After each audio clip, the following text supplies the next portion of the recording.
George Bradt, advisor, writer, transformational expert, and lyricist. He brings in immense involvement in his work, an authority on executive onboarding and transformational leadership. Bradt has been quoted in and he has written articles in Business Week, The Economist, The Financial Times, Investors Business Daily Incorporated, The Washington Post, The Wall Street Journal, and the New York Times. He's full of energy and enthusiasm, and it easily rubs off on anyone chatting with him. Brad has led the revolution in how people start new jobs, accelerating transitions so leaders and their teams reduce their rates of failure and fulfill potential. After Harvard and Wharton MBA, he progressed to various stints around the world at companies such as Procter& Gamble, Coca-Cola, and JD Power's Power Information Network spin-off as chief executive. Now he's chairman of PrimeGenesis, author of 10 books on onboarding and leadership, 700 plus columns for Forbes, and 17 plays in musicals, comprising of lyrics and music.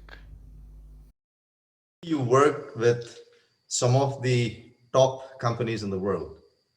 You worked with Procter& and Gamble, you worked with Walt Disney, Unilever Group. Where do you think was your best stint? I've lived my life in chapters. There was a lady named, I think, Candace Carpenter, who wrote a book called Chapters, and actually I've done that. I've enjoyed every opportunity I've had. Yeah. My personal mantra was, how do I contribute and grow? I went to Lever Brothers and started in sales, selling soap in New York. Yeah. And one of my criteria was I wanted to start with a company that had at least one market leading product.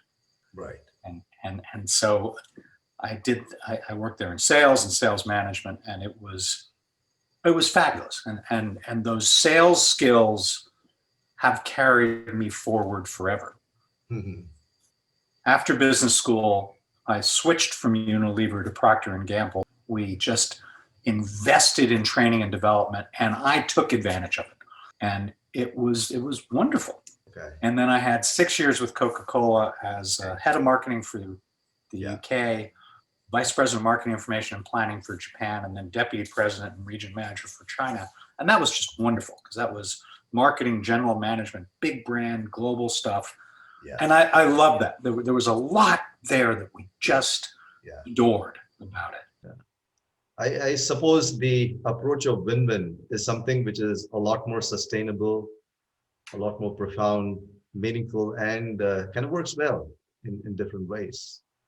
So do you think truly great salespeople need to always approach win-win? And sometimes in case they are confronted with situations which are hard, how do they deal with that? I think the truly great salespeople are problem solvers. Okay. And I think they start with not what they're selling, but what the person they're talking to needs. Certainly in my case, in most cases, when I'm trying to solve somebody's problem, my offerings are not what they need. Right. Yeah. So most of the time, solving their problem involves referring them to somebody else. I mean, you all do executive search, we know. So when somebody says, can you find me a person? It's like, no, leave me alone. Let me refer you to Cornerstone because you're the best in the world at that. So, but when my offering is the best in the world, then it's a win-win. But I don't go in thinking win-win. Yeah. I go in thinking, how do I solve their problem? The other thing I do is, and you may like this analogy, you may not have heard it. I think when I'm selling our onboarding services, I think I'm running around the world connecting puzzle pieces. I know what we do in executive onboarding is best in class, and we're scary good at this. Mm-hmm. We'll just work together to find the right piece for their puzzle piece. And when we're the right piece, they'll come back. Sure. Do you believe that most often people don't leave organizations, but they leave managers? When you talk to people about why they're leaving, and I forget the number, but some outrageous percentage, they say it's because I had a bad manager. Mm-hmm. But that's because all they're seeing is the manager. And in some cases, it is truly just a bad manager. In most cases, though, it's the manager as the face of the organization. Yeah. And the really important fit is between an individual's personal preferences, call it character, and the way the organization behaves, relates, its attitudes, its values, and its environment, call that culture. So while this is one aspect, the other aspect is about, you've also written this wonderful book, The New Leader's 100-Day Action Plan. Organizations also, in spite of the best assessment tools, in best, in terms of the best interviewing techniques, they still end up hiring wrong people. And then they kind of, exit.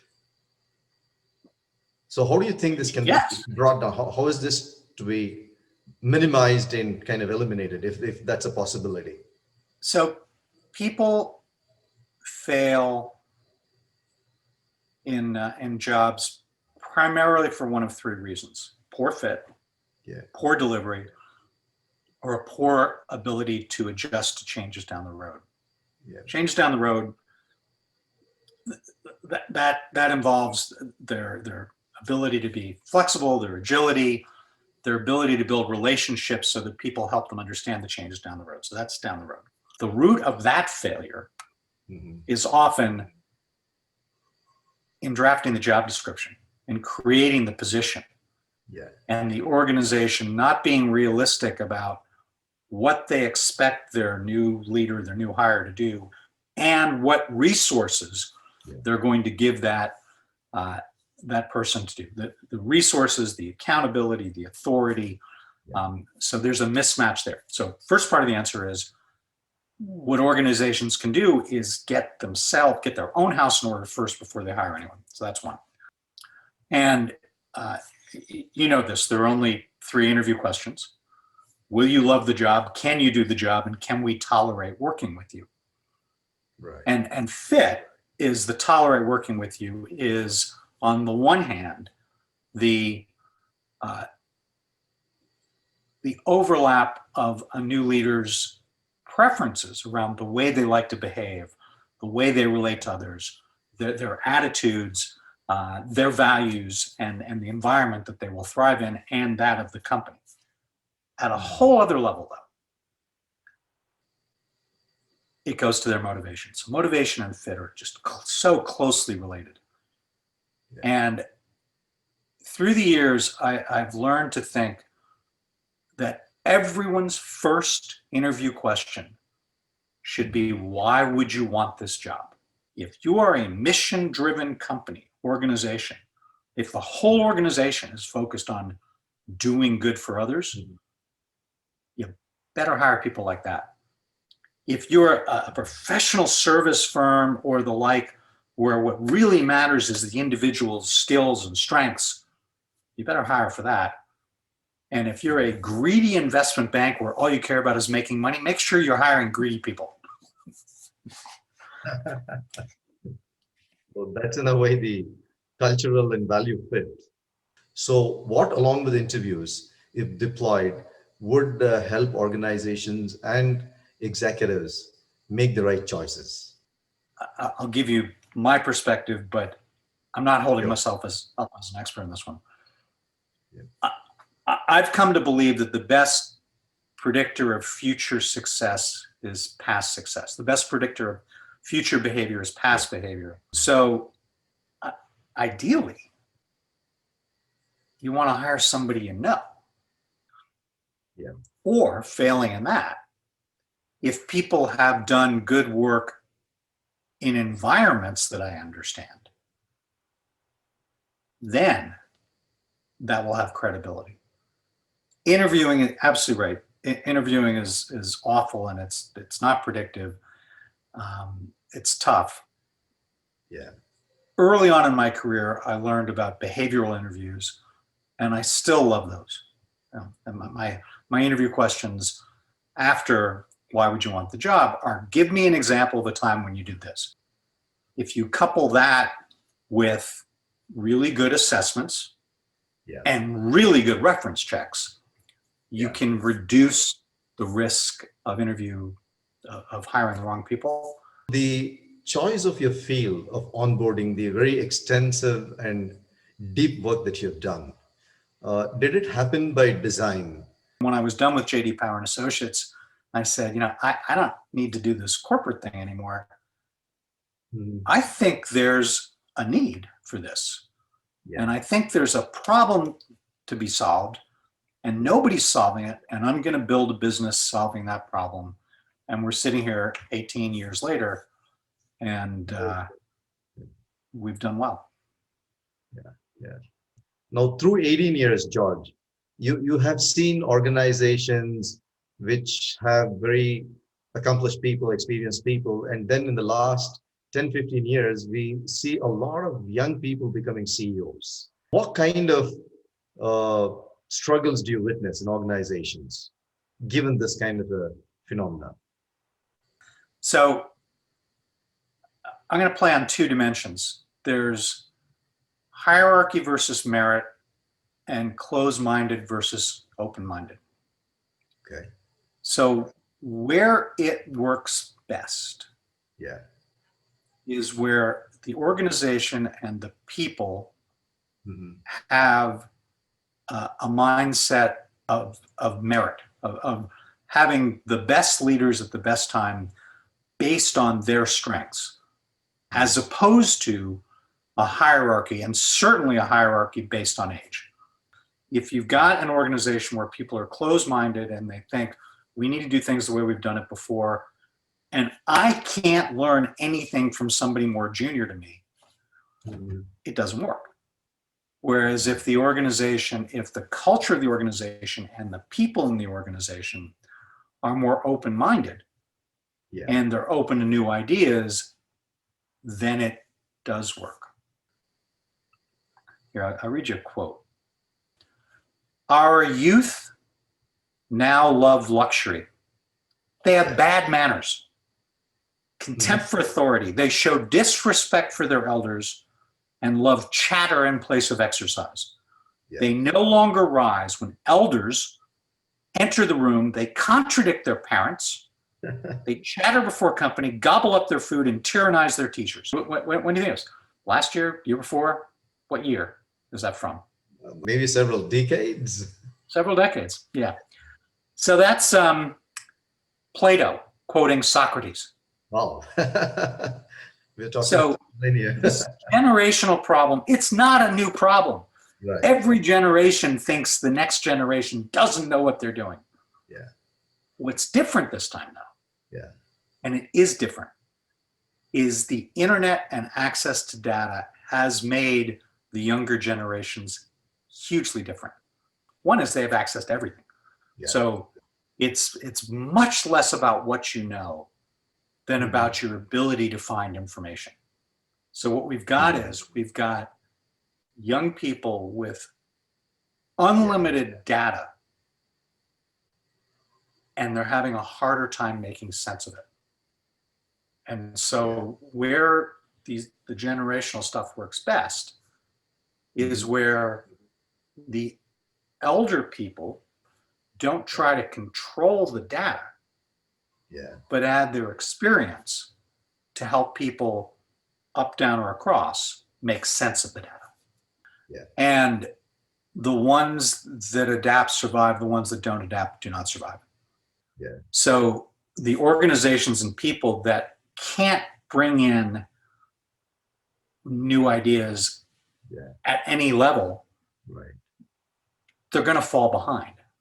And the executives that resist it, eventually they're going to atrophy, and it's going to be best for the organization for them to go away. We have witnessed organizations getting flatter, and some of that is attributed to the same reason, where people have to kind of be very inclusive, communicate very openly at different levels as against the traditional organizations. What do you foresee in the next 10, 15 years, George? So Yogi Berra, who was catcher for the New York Yankees used to say, predictions are very difficult, especially about the future. Right. So it's always risky to make predictions. Yeah. But you can follow the trends. One, the information revolution keeps going. Yeah. And that flow of information allows for organizations to be more flat. One. Two, the pandemic has forced a lot of people to work from home. What you should expect is less management and more leadership. Right. Yeah. And the difference is managers will have less ability to have really tight leashes and watch what people are doing in the same offices as them. Yeah.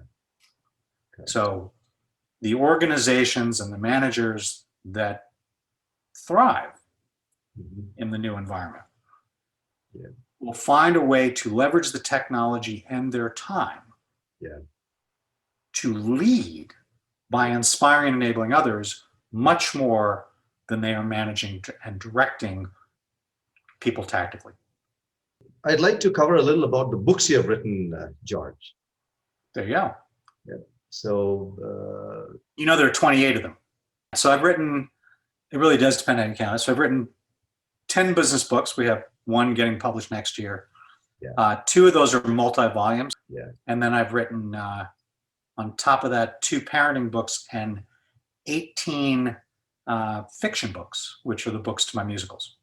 So you have so many interests and you do so much of work. Any tips that you'd like to offer? How to go about doing so much stuff and given less time?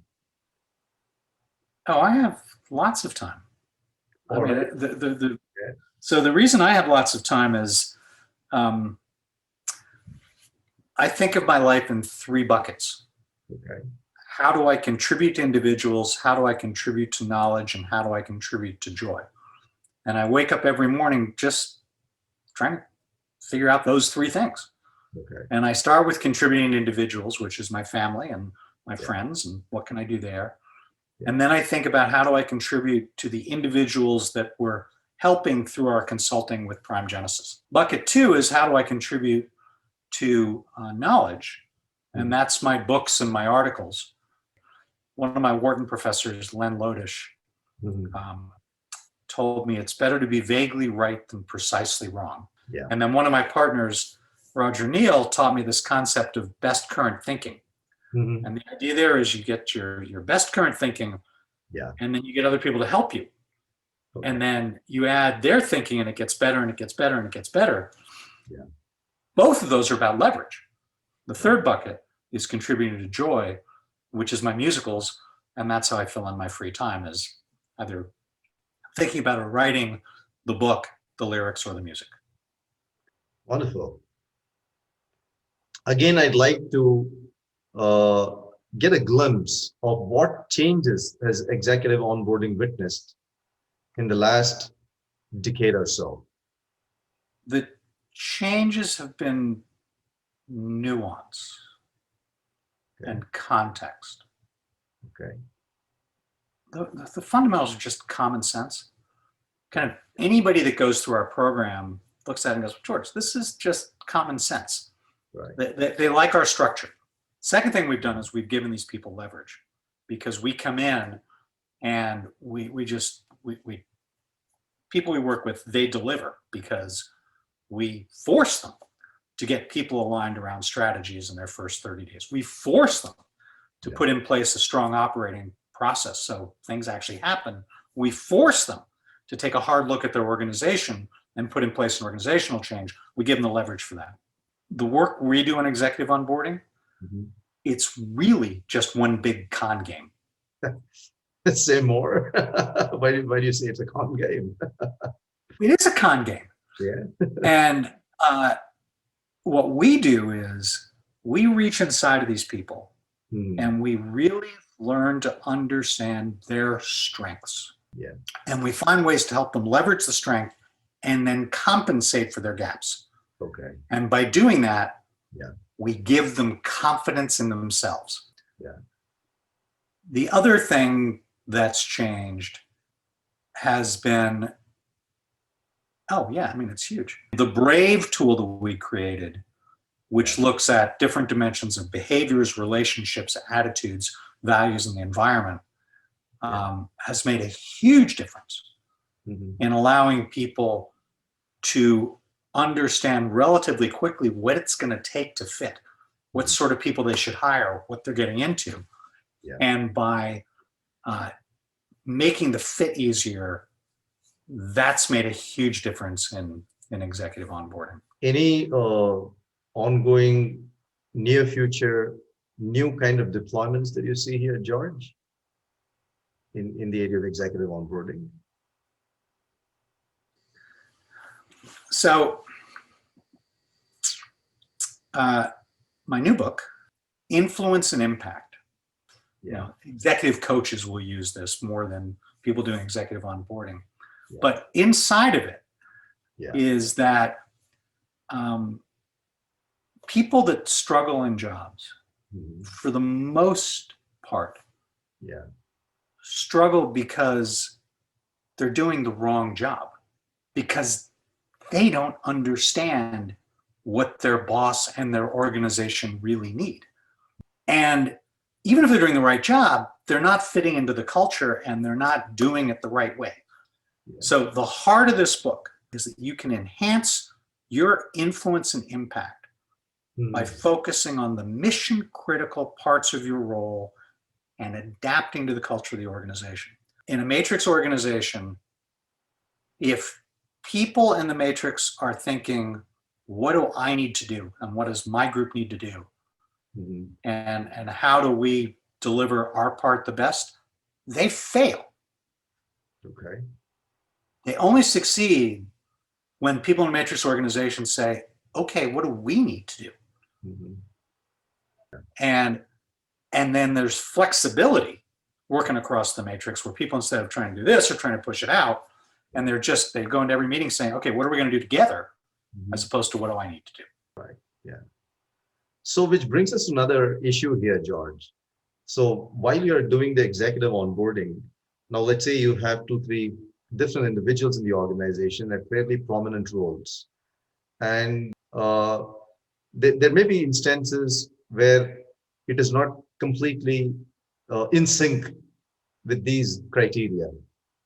So you're really referring there to the heart of the organization, which goes beyond a very kind of descriptive engagement. It goes far beyond that. The point is, we're expendable and we're bulletproof. And so when people are out of alignment, I and my partners are happy to go as deep as we have to and go to the CEO and say, you guys are screwing this up. You have to fix this. Get mad at us. But if you do this, this person is going to fail. And you're not going to like that. So speaking truth to power that's my job. Right. One organization saying, George never challenges the CEO. It's like, I never challenge the CEO in front of you. So it's part of the leverage is doing whatever it takes to help the leaders succeed. Any handy tips that you'd like to offer to executives to be successful in the organizations they join? The most important thing to remember as an executive joining an organization is to converge and then evolve. Okay. You have to become part of the team before you can change it. Most leaders, most change agents don't survive their own change. And then on a practical basis, we suggest 4 things. Step 1, get a head start. Okay. Get a head start before the start. If you wait till day 1 to start onboarding, you're just hugely behind the curve. Idea 2, manage your message. You're going to get positioned in people's minds. And it's either going to happen by default or by other people doing things, or if you choose to manage your message, you can choose how you want to be perceived and you can manage that message. And that starts before day 1 and runs through day 1. Leaders are defined by their followers. You have to build your team. That's idea 3. Idea 4 is don't stop. We talk about the 100 days, New Leaders 100 Day Action Plan. It doesn't end at 100 days. 100 days is a myth. You got to keep going. You have to continue going. You have to sustain momentum, and you have to deliver results, because in the end, you're going to be judged on the results you deliver. You're going to get a head start so you can deliver results. You're going to manage your message so you can deliver results. You're going to build your team so you can deliver results. And then you're going to sustain momentum and deliver results. That's, if I had to sum it up, that's what I would tell people to do. Wonderful. Thanks, George. Very insightful. Lots of ideas and a lot of meat. I'm sure a whole lot of executives in our part of the world would certainly benefit. I don't know how appropriate this is yet. I would like to kind of, risk it and ask you this. See, today the world is going through a lot of turmoil, especially due to political leadership.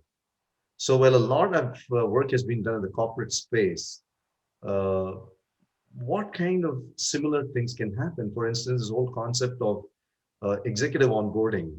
I'm saying, can this be extended to like a leadership political onboarding, and so that the world sees better leaders and they do a better job? How do you see this? Any comments here? The short answer is yes, because we call it executive onboarding. In truth, it's just one of the acid tests of leadership. And there's this whole integrity thing, be, do, say. I mean, people, one of the things we've learned this week, this is the first week in January, and we've had some problems in the United States this week. And one of the things we've learned is that words matter, and words have consequences. So words aren't enough. Your actions have to match your words, your behaviors, and that's important, always. But if your actions match your words and they don't match your underlying beliefs, you're gonna get caught, and you're gonna get found out. So leaders, whether they're leading for-profit companies, not-for-profit companies, governments, or anything, it comes down to integrity. And they have to, be, do, say is a good mantra. They have to start with who they are and not try to be anything other than they are. The world really needs three types of leaders. We need the interpersonal leaders to inspire others. We need artistic leaders to lead us with ideas. We need scientific leaders to give us ideas and data and answers and solutions to problems. And ultimately, the world would be a better place the more these leaders are other-focused leaders. And if who they are is about helping others, if their words are about helping others, if their actions are about helping others, each leader can play their part, and the world will be a better place.